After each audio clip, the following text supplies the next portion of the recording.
football, the red zone is where a team has to make small adjustments to ensure victory.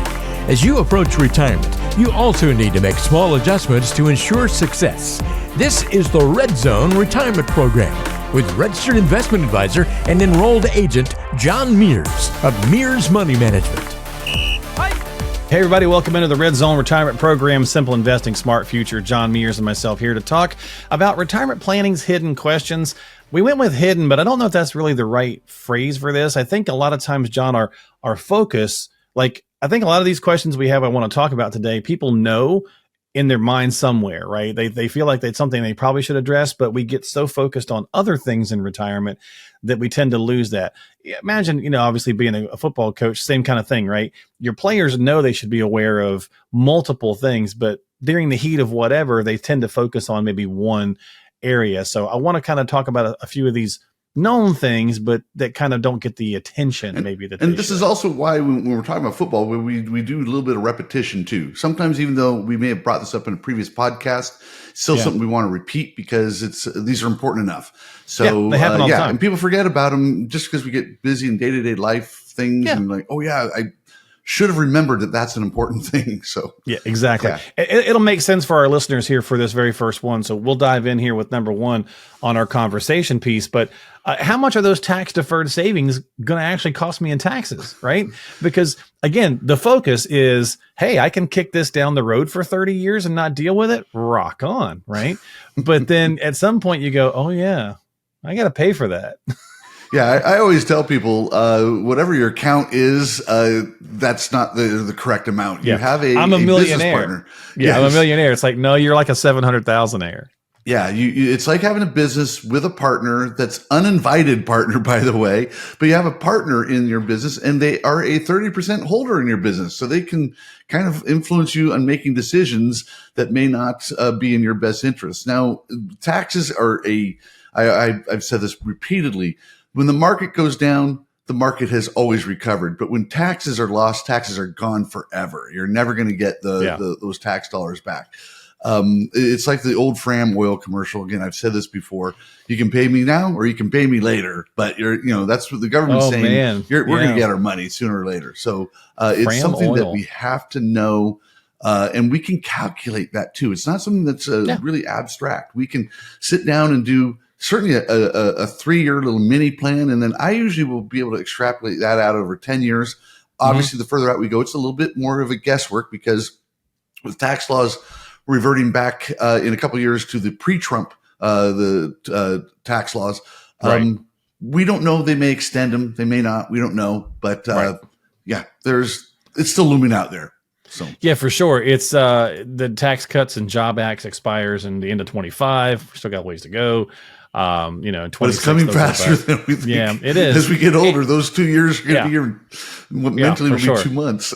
Well, I mean, we're into October. We're into October for this episode of our podcast, and the years, flown by in many ways. Absolutely. And I think one of the reasons we haven't seen any tax changes under the current administration is because I think they were waiting, honestly, with so much going on. I think they're waiting to see if they go for a second term. If they do, we may even see that be faster than 26. Mm-hmm. So certainly something to be aware of. There's an election next year, so they're tap dancing around it right now. Yeah, a little bit. So certainly don't want to kick that can down all the time and forget about that. Make sure that you're keeping your eye on that. And as a matter of fact, a great way to do that, John's got a couple of books. So if you're interested, this is a great way, especially with taxes. Check this out.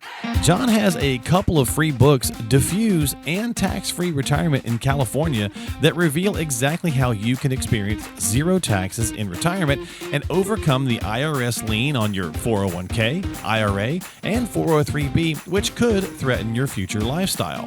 These are complimentary, so all you have to do to pick these up 100% free is just stop by rescuemyretirement.net. That's rescuemyretirement.net. Fill in the basic info and he'll ship those out to you immediately. That's rescuemyretirement.net for a copy of Diffuse and Tax-Free Retirement in California. All right, John, so let's get into number 2 here, buddy. How much can I withdraw from my savings each year? Again, we focus on growing money, right? So if the idea is they're hidden questions or we lose focus on it, we focus on just growing the money. At some point we go, well, yeah, how much can I actually take from that? and you better do it right. so it's pretty important. We've worked so hard to accumulate and done such a diligent job of savings that taking the money out is a huge responsibility. I always tell people, and again, I've said this on previous podcasts, but when it comes to retirement planning and distribution planning, we don't know how long we're going to be in retirement, number one. And number two, we don't know what the markets are going to do. And those are two huge variables we need to account for. Right. So this is why I use for part of my income strategy, I use guardrails and, we do it mathematically. And I've said this before, we actually have a real number that we have, and we can adjust that number up and down slightly as we go through retirement. But we do need to have a number. We can figure it out mathematically. All the Nobel Prize winning literature backs up what we're doing. It's not some simplistic 4% rule or whatever, which may not be for everybody. Right. It's something that we actually take it seriously. We roll up our sleeves and we figure this out. And every single one of my clients knows what that number is. Well, let's deviate not even really deviate. Let's just kind of talk about that real fast for a second. The 4% rule, right? Fine. It's a rule of thumb. It's fine if it gives you a back of the napkin sketch or gets you in the frame of conversation piece, right? Just like any rule of thumb. If you sit there and go, okay, we'll go with that $1 million, 4%, 40 grand. I can pull that. Boom. That makes things happy. Okay. And it's quick math, but like we just said a minute ago, don't forget you got a partner. So that $1 million is really maybe more 700,000. Well, now that's 28,000 if you went with the 4% rule, right? So it's a quick guide or reference, but don't let that just be the assumption that you roll into that, with that back of the napkin sketch there. Get the actual data, and know that it's going to change probably from year to year. We pay attention to this constantly. This is one, little pitch for having an advisor. We work on this. We actually talk to people twice a year, if not more, but certainly twice a year. It's scheduled in once during tax season. And right now in October, we're doing our what I call a strategic and tactical meeting. It's a fall review where we kind of go over this again. And we talk about it all the time. Yeah, I mean, because it may shift. It can be a sliding scale for sure. Life happens. Yeah, exactly. So, you've got to find out what that number is, but keep in mind that it may move a little too. Insurance, number 3. Should I still have insurance when I'm retired? Okay, fair enough question. We tend to think about this for the, the death benefit. I die. The kids need, I need to make sure that the spouse is taken care of so that they can take care of the kids, go to college, pay off the house. Income replacement, right? That's still a fair argument, would you say, John, for a 75-year-old? Like maybe insurance for income replacement still a useful tool. Maybe some of the other things are different, but it still could be useful. Yeah, there's all sorts of needs for insurance, for life insurance. Again, the income replacement one is still might hold true for somebody who gets older, but there could be other uses for it. Method that is used out there is with Index Universal Life. It's not for everybody. Let me make sure that's very clear. But for some people, especially more high net worth people, it may be an option where we can put a decent chunk of money in and then withdraw that money out. And you can if you do it correctly, you can pull that money out tax free. You also can use life insurance for long-term care. So there's reasons why we may have life insurance. As we get older, it may not be the same type of life insurance you had when you're 30 or 35 years old, but that doesn't mean that life insurance in general isn't a good idea. It just may be a different tool, a different technique, different method of managing it. And so this is something we do discuss with people. And again, it's not for everybody. Some people know it won't fit with them, and other people it is the perfect fit for them. So yeah, I mean, think about the concept of our conversation today.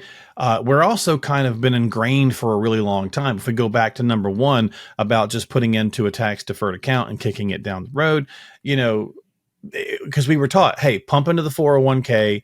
And then when you get to retirement, you'll be in a lower tax bracket. Same thing with insurance. We've also heard you won't need insurance when you're older. That's something, it's kind of a middle-aged person's game, right? You may not need that when you're older. And all of those things may once upon a time have been accurate, but they're maybe not accurate anymore because everything has changed so much. So life insurance could be a useful tool in various different forms to what John just alluded to. So make sure you're having the conversation before you, especially John, before you just can it, right? Because then it may cost a whole lot more to get it back if you make that mistake. The plays you run in game 1 and 2 may be different than the plays you run in games 8 and 9. So it's we have to stay on top of it. Things change. The philosophy doesn't, but the actual techniques, and this is again what I call my meetings this time of year, strategic and tactical. We're trying to figure out the strategy. We review the strategy all the time, and then the tactics to achieve that strategy. So, there you go. John's always coaching, folks. Always coaching. Hey, games 1 through 9. Heck, it might change from the first half to the second half, right? Yes. So, absolutely. There you go. Good point. All right. Speaking of coverage, so let's talk about Medicare a little bit. So what kind of medical coverage do I need over and above Medicare? It's pretty fantastic in a lot of ways. It really is, but it does not do everything. And anybody who's got friends that are already on it probably knows this. But there's a lot of little small things. Like, I mean, the one that always jumps out at me is I took my mom in, John, for cataracts, right? And like when she goes to the eye doctor, it doesn't cover that. But when she had cataract surgery, it covered that. Right. And so, dental, it's very limited there. Like, so there's a lot of little different things where it doesn't take care of everything. So many financial professionals like yourself work with Medicare specialists and often refer those to clients to help them with some of these things. What do you think? Yes. Yeah, I do. I have a guy that I work with that's a Medicare specialist. And we look at, there's a couple things that are the obvious things, but they're important things. And there's a lot of differences in these. And one is obviously the Medigap supplemental stuff. Okay. That's a simple thing where Medicare Parts A and B are covering certain things, then you might want some Medigap insurance just to cover those holes there.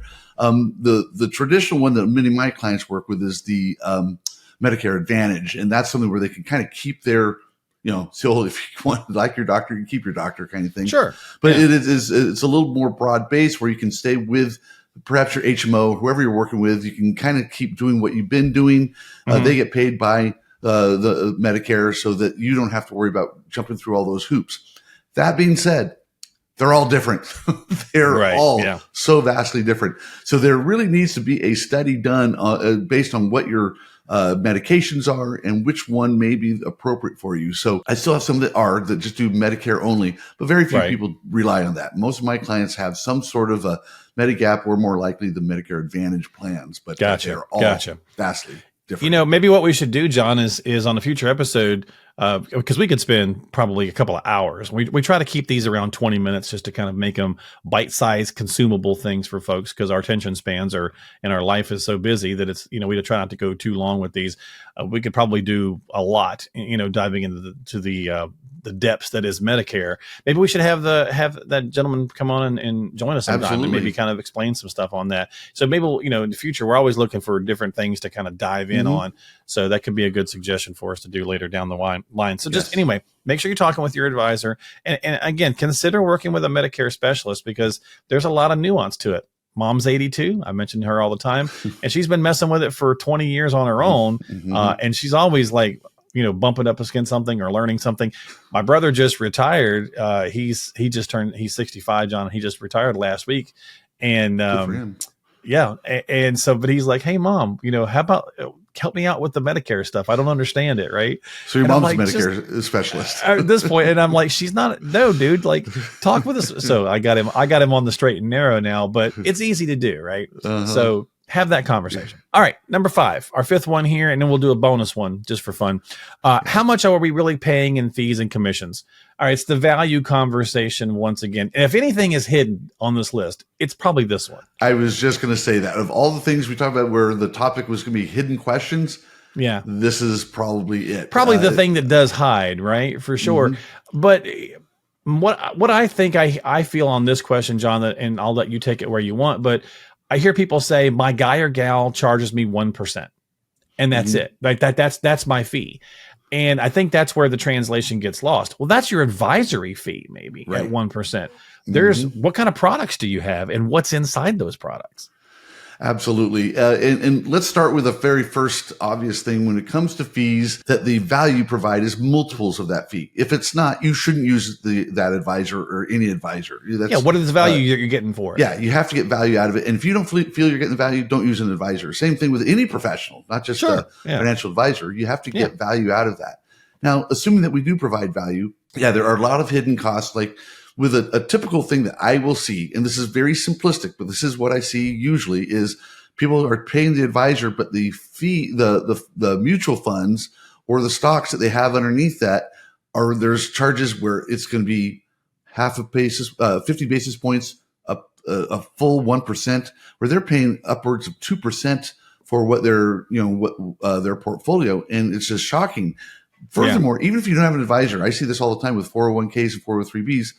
Those aren't necessarily cheaper than having an advisor either. I've seen some where the cost and fees are around 1%. So I happen to use Vanguard, which is one of the lowest cost fund families out there. And so I believe that is the way I can manage through a portfolio. I'm charging a fee, and I provide a lot of value, I think, for that fee. And so aside from that, I'm trying to keep all the other costs as low as possible within reason. So that's one thing that I'll use. There's all the time I am looking at a portfolio, and I will see just where I can't figure out what the fees are. I know that sounds kind of funny, but I'm another advisor, and I can't figure out what all the fees are. Because they can hide these. Like, some of the stuff does not have to be disclosed. People don't often realize that. We think in this world everything's got to be disclosed, but they actually can. There's a large percentage of people that don't even believe their advisor charges them a fee. I know that's shocking and silly to believe, naive, but the studies show that I think it's around 25% of people don't even think their advisor's charging a fee. It's like, how do you think they keep the doors open? Yeah. I mean, nobody works for anybody and what cracks me up is we all know that there's nothing free in the world, right? Mm-hmm. So like, you ask that same kind of person on a given day, hey, you want a free cheeseburger, and they're going to go, what's the catch, right? There's always something to it. There's always, no one works for free. But again, speaking of cheeseburgers, okay, what's the value? If you can pay $10 for a cheeseburger, and maybe you get this, big giant, well, nowadays, let me change that, $15, and it's a big giant, awesome, super sexy, juicy cheeseburger, or you could pay $6 and it's this terrible little flimsy thing, and you think, hey, I got a good deal. Well, did you? Exactly. Because it's a terrible little cheeseburger, right? So correct. We know this. And that's why I think the concept of hidden this week was kind of tied into these. Maybe the questions themselves aren't hidden, but I think again, like I said earlier, the focus is, right? It's things that we know, but we tend to look around or through sometimes to the bigger, what we think is the bigger objective, which is growing our nest egg, and making sure that we've got enough money coming in, or that we never want to run out of money. That's what we focus on. Mm-hmm. But these other things help us do that. Yeah. So especially this last one, John, let's do this last one. And that is everybody's new friend that they've gotten reacquainted with over the last couple of years. That's why I wanted to talk about it. Mr. Inflation. Right. So hidden, certainly for a long time. Again, we know it's there. I'll stick with the food analogy. I've always said that inflation to me is like calories. We know that they're there. We just choose to overlook it, right? You want that cheeseburger, and you don't care that it's got 1,000 calories in it if you're really in the mood for it. And inflation has always been kind of there hiding out, right? Now the last, 18 months, it's been smacking us upside the head, and we're aware of it all of a sudden. Yeah, the math is also pretty simple when it comes to inflation, and this is why the inflation increase we've experienced the last year and a half is so important to readdress, I guess, is the proper way to say it, because we really didn't talk about it maybe as much as as an advisor, I probably didn't talk about it as much as I should have, because it's been so standard for so long. Right. Yeah, exactly. It was low. It was 2%. And using the rule of 72, 2%, that means prices won't double for 36 years. That might be through your entire retirement. There will be increases, but maybe not enough to change your lifestyle substantially. Now, if you're going to say inflation is 4%, which is being generous right now, but we'll call it 4%, that means prices will double in 18 years. So if you're a 60-year-old person, by the time you're 78 years old, that $50,000 car, that truck that you got, is now going to cost $100,000. So it's just kind of crazy to think that in 18 years, and that's not that long for those of us who are getting older, that's not that long. It happens quickly. Prices could literally double if inflation keeps up at this rate. So we have to continue to address this. And I know that fixed income is back in play. I get that. But we can't fall in love with it. We still have to have stocks. We still have to have equities that will beat inflation, not just match inflation. And so that's why it's important that even though, again, fixed income is back in play, it still has to be part of a prudent overall comprehensive plan to get us so we don't run out of money because of inflation. Yeah, that's a great point. I like that. I like that saying too. Fixed income is back in play, and I want to address real fast. You mentioned the rule of 72. We just talked earlier about rules of thumb being, fine for guidelines. This one's a weird one, right? In the financial rules of thumb or whatever. This one's actually math. It's really more of a rule than it truly is a rule of thumb, correct? Because it's just a math equation. It is. It is a mathematical equation. It's not exactly 72. It's not exactly 4%. It's not exactly 18 years. It's like 17.9 or 18.2 years or whatever it is. Right. But it's pretty darn close. For us figuring out at the top of your head how things are working, it's the best, I think. I use it all the time with clients when we're talking about rates of return. If you're going to get an 8% rate of return or so, that's going to be 9 years, and I just round up to a decade. That's 10 years where you could double. Now, could would be the right word here, but we're just trying to do the math in our head about what the future holds. I use it for inflation more than anything else, because inflation is something that people can recognize and have recognized over their lifetime. Like you say, the $10 burger is going to be $20 in a decade and a half. Wow. Yeah. That's crazy to think that. Yeah. I mean, look at what it is now. And of course, obviously we know we've been going through, interesting inflationary times. And, even with them currently saying, I don't think we have the September's numbers yet, or maybe we do, that inflation's but it's somewhere back down. They're claiming it's back down around 4.5. Go to the store, right? And we know that they fudge those numbers based on what they take into account. They revise them later too, which I was and they revise them all the time after the fact. It is still high, right? Go and buy something, go buy meat, for example. We've been talking about hamburgers, so just go with that. It's still pretty darn high. So make sure that you're taking inflation into account in your financial strategy and your conversation, which I think, right, wrong, or indifferent that it's here. It has woken people up to remember to say to their advisor, hey, what are we doing about inflation? Is this going to hurt me, in 10 or 12 years because I'm spending more right now, when it maybe does go back to it. So that's why it's important to have a conversation, work with a qualified professional like John. As always, if you need some help before you take any action, reach out to a pro and talk about your unique situation. So we do the podcast. We talk about a lot of generalities to try to get, synapses firing in the brain on things that we should be doing. But this is certainly something, like anything, you want to sit down and see how it affects you individually. And you can reach out to John, get yourself onto his calendar. Simply go to bookachatwithjohn.net. That's bookachatwithjohn.net. It's a great way to get onto his calendar, or stop by and check out some of the tools, tips, and resources he has at mearsmoney.com. That's mearsmoney.com. And don't forget to subscribe to the podcast Red Zone Retirement Program on Apple, Google, Spotify, and YouTube as well. You can check us out in video form to see our smiling faces. All right, John, thanks for hanging out, buddy. Thanks for talking some hidden questions. Yes. I always appreciate you.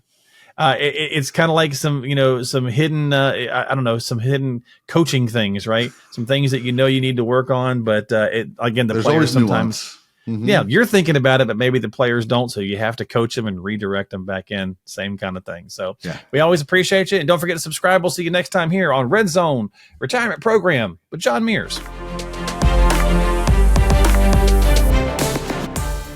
Advisory services offered through Mears Money Management, Inc., an RIA registered in the states of California and Texas. California Department of Insurance License number 0685203.